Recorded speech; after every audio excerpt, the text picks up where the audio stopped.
Simulan natin ang banal na pagdiriwang sa ngalan ng Ama at ng Anak at ng Espiritu Santo. Amen. Ang pagpapala ng ating Panginoong Hesukristo, ang pag-ibig ng Diyos Ama, at ang pakikipagkaisa ng Espiritu Santo nawa ay sumainyong lahat. At sumaiyo rin. Mga kapatid, tinipon tayo bilang kaanib ng angkan ng Diyos, kaya dumulog tayo sa maawaing Panginoong nagpapatawad ng lubos. Sinugong tagapagpagaling sa mga nagsisisi, Panginoon, kaawaan mo kami. Panginoon, kaawaan mo kami. Dumating na tagapag-anyayang mga makasalanan ay magsisi, Kristo, kaawaan mo kami. Kristo, kaawaan mo kami. Nakaluklok ka sa kanan ng Diyos Ama para ipamagitan kami, Panginoon, kaawaan mo kami. Panginoon, kaawaan mo kami. Kaawaan tayo ng makapangyarihang Diyos, patawarin tayo sa ating mga kasalanan at patnubayan tayo sa buhay na walang hanggan. Amen. Manalangin tayo. Ama naming makapangyarihan, sa iyong mga isinilang sa tubig at Espiritu Santo, ang pinto ng langit ay binuksan mo. Dagdagan mo pa ang buhay na iyong bigay sa amin, upang sa mga dinalisay mo sa pagkamasuwayin ay hindi mahadlang kamtin ang iyong paggiliw. Sa pamamagitan ni Hesukristo, kasama ng Espiritu Santo, magpasawalang hanggan. Amen. Magsiupo muna ang lahat. Pagbasa mula sa mga gawa ng mga apostol. Noong mga araw na yun, sinabi ni Esteban sa mga tao, sa matatanda at sa mga eskriba, napakatigas ng ulo ninyo, di pa nababago ang inyong kalooban. Ayaw ninyong dinggin ang katotohanan. Kung ano ang ginawa ng inyong mga magulang, iyon din ang ginawa ninyo. Lumalabang kayong lagi sa Espiritu Santo. Sinong propeta ang hindi pinag-usig ng inyong mga ninuno? Pinatay nila ang mga humula sa pagparito ng matuwid sa inyo na mga pinagkanulo at ipinapatay. Tumanggap kayo ng kautosang ibinigay ng Diyos sa pamamagitan ng mga anghel, ngunit hindi ninyo tinatalima iyon. Nang marinig ito ng mga bumubuo ng Sanhedrin, sila'y nagngalit dahil sa matinding galit kay Esteban. Ngunit si Esteban na puspos ng Espiritu Santo ay tumingin sa langit at nakita ang maningning na liwanag sa paligid ng Diyos at si Jesus na nasa kanyang kanan. Bukas ang kalangitan, sabi niya, at nakikita ko ang anak ng tao na nasa kanan ng Diyos. Tinakpan nila ang kanilang tainga at nagsigawan. Pagkatapos, sabay-sabay silang dumaluhong sa kanya. Kinaladkad nila si Esteban hanggang sa labas ng lungsod upang batuhin. Hinubad ng mga saksi ang kanilang mga kasuotan at iniwan sa isang binatang nagngangalang Saulo. At pinagbabato nila si Esteban na nananalangin naman ng ganito, Panginoong Jesus, tanggapin mo ang aking espiritu. Lumuhod si Esteban at sumigaw ng malakas, Panginoon, huwag mo na po silang panagutin sa kasalanang ito. At pagkasabi nito, siya ay namatay. kasang-ayon si Saulo sa pagkapatay kay Esteban. Ang salita ng Diyos. Salamat sa Diyos. Poon sa mga kamay mo, habilin ko ang buhay ko. Poon sa mga kamay mo, habilin ko ang buhay ko. Tanging kublihan ko, ako ay ingatan. Tagapagtanggol ko't aking kaligtasan. Tagapagtanggol ko at aking kanlungan. Ayon sa sabi mo, ako'y patnubayan. Poon sa mga kamay mo, habilin ko ang buhay ko. Sa mga kamay mo, habilin ko'y buhay ko. Tagapagligtas kong tapat at totoo. Ikaw, poon, aking pinananaligan. Magbubunyi ako, magsasayang tunay sa iyong pag-ibig na walang katapusan. Poon sa mga kamay mo, habilin ko ang buhay ko. Itong iyong lingkod, sana ay lingapin. Ingatan mo ako, iyong pagpalain. Iligtas mo ako at iyong sagipin. Tanda ng pag-ibig na di nagmamaliw. Iyong kinalinga at iningatan mo laban sa adhika ng masamang tao. Poon sa mga kamay mo, habilin ko ang buhay ko. Magsitayo na po ang lahat.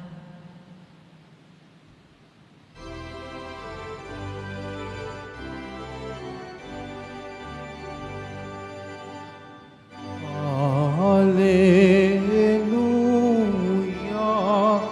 hallelujah, hallelujah, hallelujah.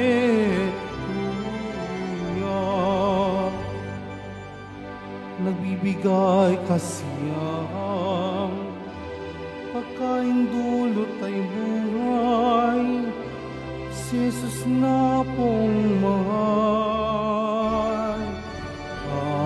Hallelujah, hallelujah, hallelujah, hallelujah.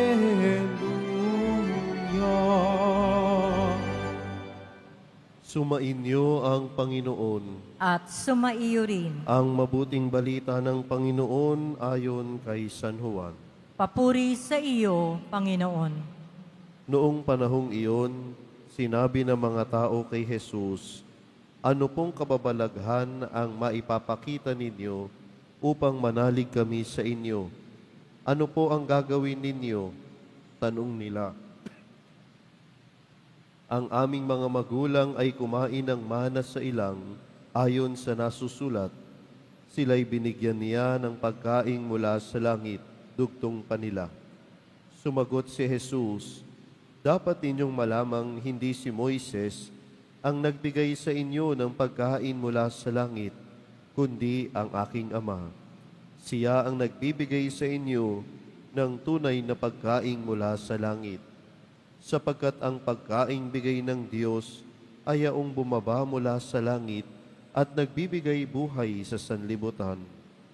"Ginoo," wika nila, "bigyan po ninyo kaming lagi ng pagkaing iyon." "Ako ang pagkaing nagbibigay buhay," sabi ni Jesus. "Ang lumalapit sa akin ay hindi na magugutom, at ang nananalig sa akin ay hindi na mauuhaw kailanman." Ang mabuting balita ng Panginoon. Pinupuri ka namin, Panginoong Hesukristo. Magsiupo muna ang lahat. Magandang umaga po sa inyong lahat. Mga minamahal kong kapatid kay Kristo, araw-araw sa ating buhay, lagi tayong humaharap sa sangkaterbang hamon. pagod sa trabaho, takot sa kinabukasan, kakulangan sa pera, problema sa pamilya, sakit ng katawan, at mga sugat sa kalooban. Kaya naman, napakahalaga ng ebanghelyo natin ngayong araw sapagkat tinatanong tayo ni Jesus, saan ka ba talaga nauuhaw? Saan ka ba talaga nagugutom? Sa ating ebanghelyo, humingi ng tanda ang mga tao. Bigyan mo kami ng milagro katulad ng mana sa disyerto.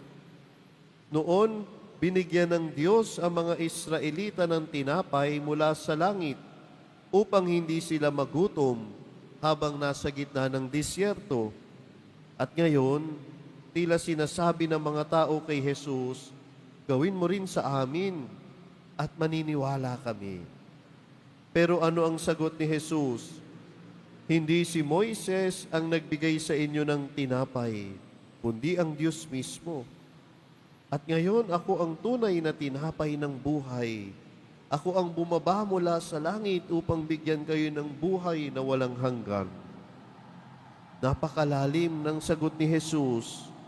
Hindi lang siya nagbibigay ng biyaya, siya mismo ang biyaya. Hindi lang siya tagapamagitan ng grasya, siya ang grasya ng Diyos na bumaba mula sa langit. Ano ba talaga ang hinahanap natin sa buhay? Kung titingnan natin ang ating paligid, kitang-kita natin ang uhaw at gutom na sambayanan. Uhaw sa katarungan, gutom sa pag-asa. Uhaw sa pagmamahal, gutom sa kapayapaan.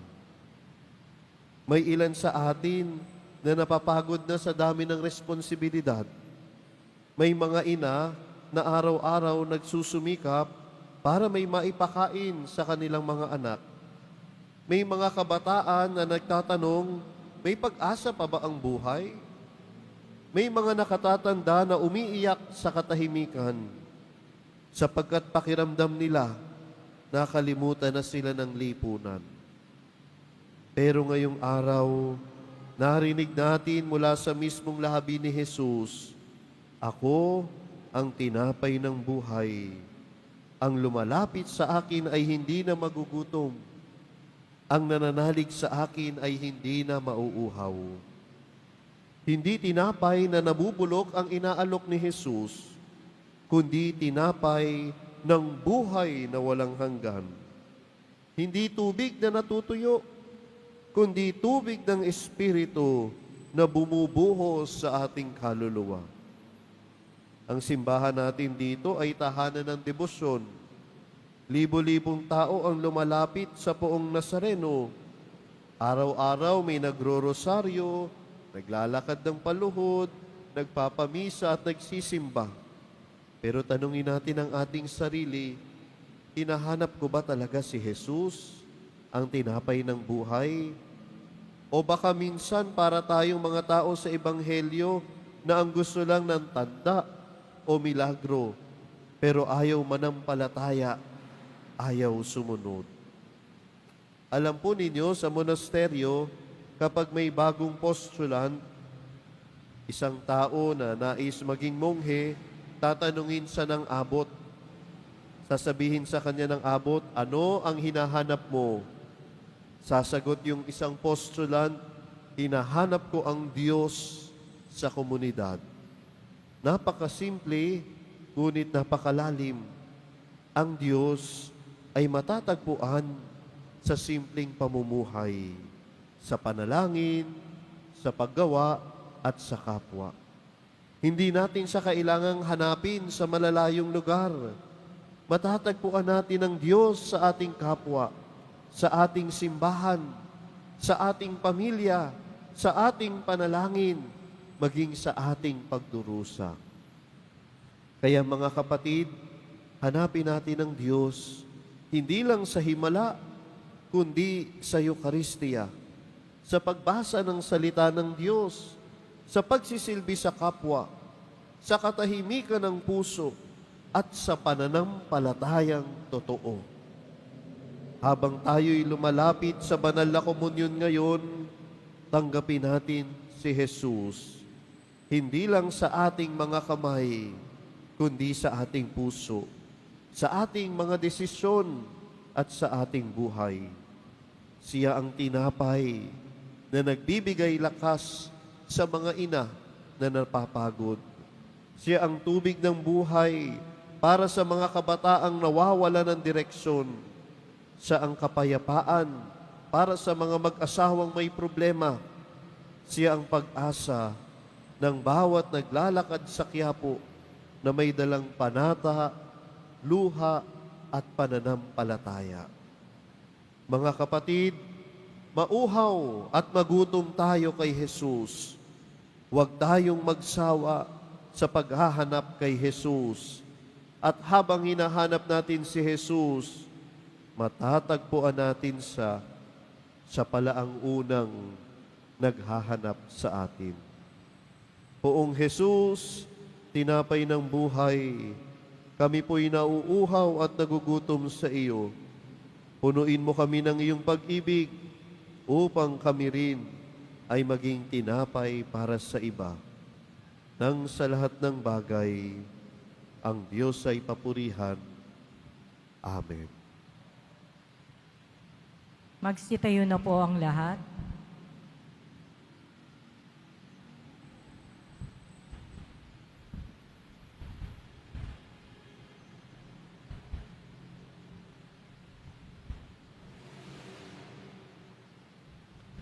Minamahal kong mga kapatid, inyaanyayahan tayo na umasa kay Jesus upang makamit ang kasiyahang maibibigay lamang ng ipinangakong langit.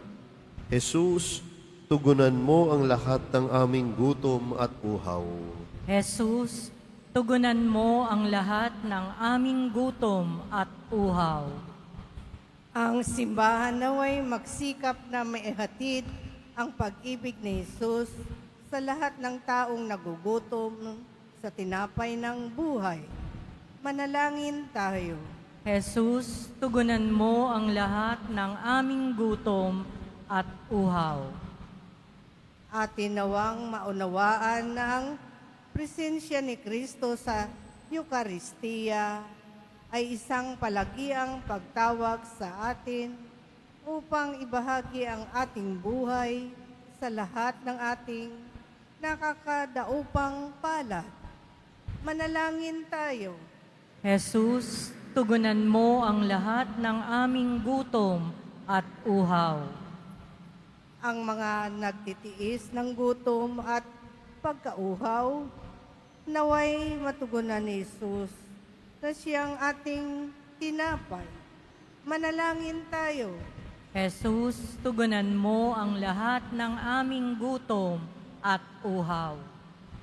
Ang mga may sakit naway makakuha ng lakas sa pagtanggap sa Eukaristiya. Manalangin tayo. Jesus, tugunan mo ang lahat ng aming gutom at uhaw. Ang mga pinalakas ng Eukaristiya sa buhay na ito, naway muling buhayin sa huling araw. Manalangin tayo. Jesus, tugunan mo ang lahat ng aming gutom at uhaw.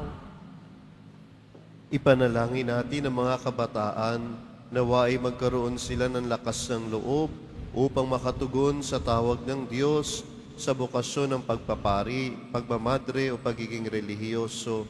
Manalangin tayo sa Panginoon. Jesus, tugunan mo ang lahat ng aming gutom at uhaw. Ama naming nasa langit, isinugo mo mula sa langit ang iyong anak upang maging pagkain ng aming kaluluwa at akayin kami patungo sa iyo.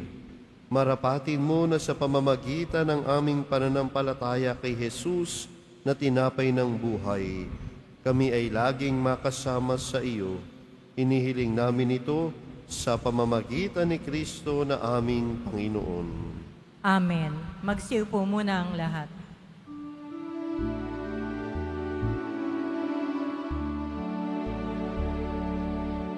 Amen.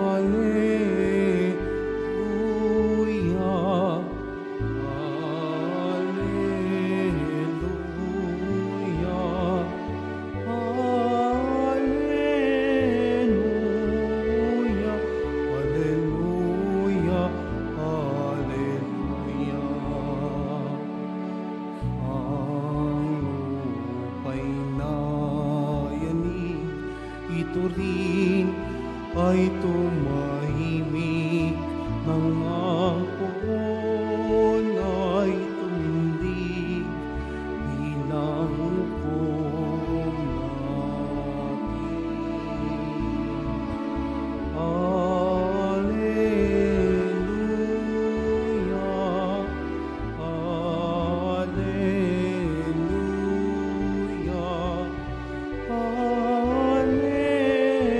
Alleluia, Alleluia, Alleluia, Alleluia. Magsitayo na po ang lahat. Manalangin kayo mga kapatid upang ang paghahain natin ay kalugdan ng Diyos samang makapangyarihan.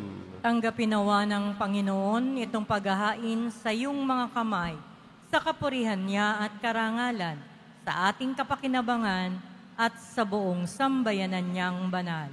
Ama naming lumikha, tanggapin mo ang mga alay ng iyong sambayanang natutuwa, ang pagkabuhay ng iyong anak na niloob mong aming ikatuwa ngayon ay papagbungahin mo ng galak na manatili sa amin habang panahon. Sa pamamagitan niya, kasama ng Espiritu Santo, magpasawalang hanggan. Amen. Sumainyo ang Panginoon. At sumaiyo rin. Itaas sa Diyos ang inyong puso at diwa. Itinaas na namin sa Panginoon. Pasalamatan natin ang Panginoong ating Diyos. Marapat na siya ay pasalamatan. Ama naming makapangyarihan, tunay ngang marapat na ikaw ay aming pasalamatan. Ngayong ipinagdiriwang ang paghahain ng Mesiyas, ang maamuktupa na tumubos sa aming lahat, naghahaing walang humpay ang anak mong minamahal, upang magkasalo-salo ang tanan sa piging ng iyong bigbuhay. Hindi na mamamatay ang inihain sa krus, ang sa krus ipinakoy buhay lagi bilang handog. Kaya kaisa ng mga anghel na nagsisiawit ng papuri sa iyo nang walang humpay sa kalangitan, kami nagbubuni sa iyong kadakilaan. Santo, Santo, Santo, Panginoong Diyos ng mga hukbo, napupuno ang langit at lupa ng kadakilaan mo. O sana sa kaitaasan, pinagpala ang naparirito sa ngalan ng Panginoon. O sana sa kaitaasan. Magsiluhod po ang lahat. Ama naming banal, ikaw ang bukal ng tanang kabanalan, kaya't sa pamagitan ng iyong Espiritu, gawin mong banal ang kaloob na ito upang para sa amin maging katawan at dugo ng aming Panginoong Hesukristo. Bago niya pinagtiis ang kusang loob na maging handog, hinawakan niya ang tinapay, pinasalamatan kanya, pinaghati-hati niya iyon, iniabot sa kanyang mga alagad at sinabi, "Tanggapin ninyong lahat ito at kanin, ito ang aking katawan na ihahandog para sa inyo."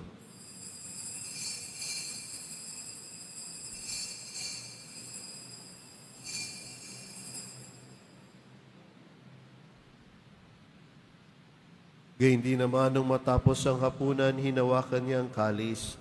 Muli kanyang pinasalamatan, inibot niya ang kalis sa kanyang mga alagad at sinabi, "Tanggapin ninyong lahat ito at inumin. Ito ang kalis ng aking dugo, ng bago at walang hanggang tipan, ang aking dugo na ibubuhos para sa inyo at para sa lahat, sa ikapagpapatawad ng mga kasalanan. Gawin ninyo ito sa pag-alala sa akin."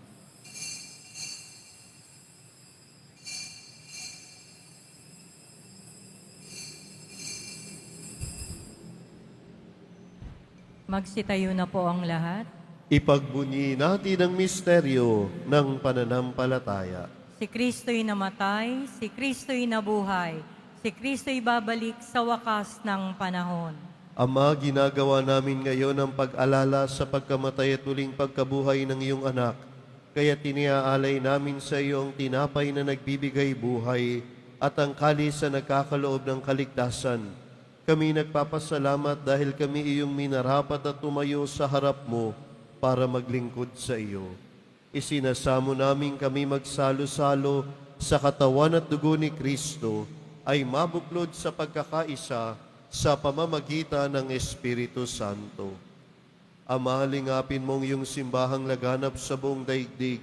Puspusin mo kami sa pag-ibig, kaisa ni Jose na aming obispo at ng tanang kaparian. Alalahanin mo rin ang mga kapatid naming nahimlay nang may pag-asang sila'y muling mabubuhay, gayon din ang lahat ng mga pumanaw. Kaawaan mo sila at patuloyin sa iyong kaliwanagan. Kaawaan mo at maging tapatin kaming lahat na makasalo sa iyong buhay na walang wakas, kaisa ng mahal na Birheng Maria na ina ng Diyos, ng kabiyak na puso niyang si San Jose, kaisa ng mga apostol ni Santa Teresita, ni Amang San Benito, San Beda, at ng lahat ng mga banal na namuhay dito sa daigdig ng kalugod-lugod sa iyo, maipagdiwang nawa namin ang pagpupuri sa ikararangal mo sa pamamagitan ng iyong anak na aming Panginoong Hesukristo. Sa pamamagitan ni Kristo, kasama niya at sa Kanya, ang lahat ng parangal at papuri ay sa iyo, Diyos Amang makapangyarihan, kasama ng Espiritu Santo, magpa sa walang hanggan. Amen. Sa tagubiling ng mga nakagagaling na utos at turo ni Jesus na Panginoon natin at Diyos, ipahayag natin ang lakas loob. Ama namin, sumasalangit ka. Sambahin ang ngalan mo. Mapasa amin ang kaharian mo. Sundin ang loob mo dito sa lupa para nang sa langit. Bigyan mo kami ngayon ng aming kakanin sa araw-araw at patawarin mo kami sa aming mga sala para nang pagpapatawad namin sa nagkakasala sa amin. At huwag mo kaming ipahintulot sa tukso at iadya mo kami sa lahat ng masama. Hinihiling namin kami iadya sa lahat ng masama, pagkalooban ng kapayapaan araw-araw, iligtas sa kasalanan at ilayo sa lahat ng kapahamakan, samantalang aming pinananabikan ang dakilang araw ng pagpapahayag ng tagapagligtas naming si Hesukristo. Sapagkat iyo ang kaharian at ang kapangyarihan at ang kapurihan magpakailanman. Amen. Panginoong Hesukristo, sinabi mo sa iyong mga apostol, kapayapaan ang iniiwan ko sa inyo, ang aking kapayapaan ang ibinibigay ko sa inyo. Tunghayan mo ang aming pananampalataya at wag ang aming pagkakasala. Pagkalooban mo kami ng kapayapaan at pagkakaisa, ayon sa iyong kalooban, kasama ng Espiritu Santo, magpa sa walang hanggan. Amen. Ang kapayapaan ng Panginoon, nawa ay laging sumainyo. At sumaiyo rin. Magbigayan kayo ng kapayapaan sa isa't isa. Peace be with you. Kordero ng Diyos na nag-aalis ng mga kasalanan ng sanlibutan, maawa ka sa amin. Kordero ng Diyos na nag-aalis ng mga kasalanan ng sanlibutan, maawa ka sa amin. Kordero ng Diyos na nag-aalis ng mga kasalanan ng sanlibutan, ipagkaloob mo sa amin ang kapayapaan. Magsilod po ang lahat. Ito ang kordero ng Diyos. Ito ang nag-aalis ng kasalanan ng sanlibutan. Mapalad ang mga inaanyayahan sa kanyang piging. Panginoon, hindi ako karapat-dapat na magpatuloy sa iyo, ngunit sa isang salita mo lamang ay gagaling na ako.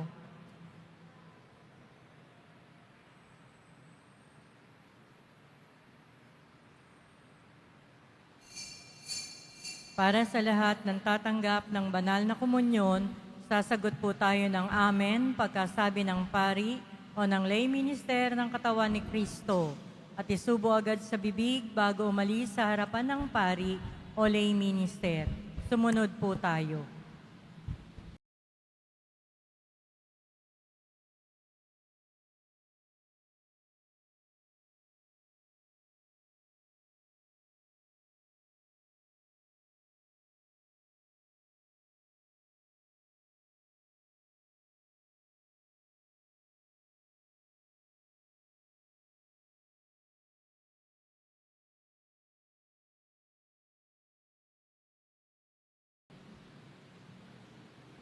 Ama naming mapagmahal, Tunghayan mo at lingapin ang iyong sambayanan na minarapat mong makinabang sa piging na pang magpakailanman.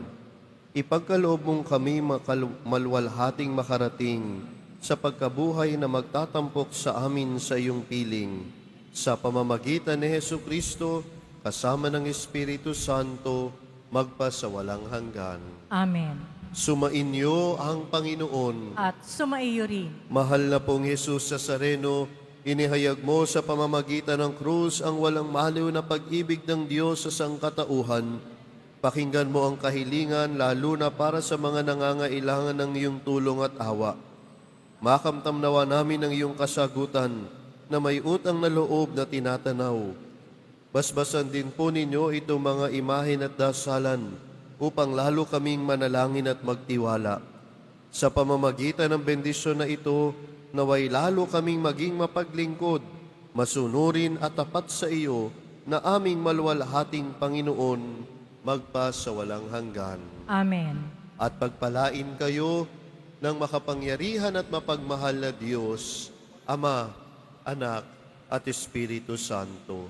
Amen. Naialay na natin ang misa, humayo kayong taglayang kapayapaan ng poong Jesus Nazareno. Salamat sa Diyos.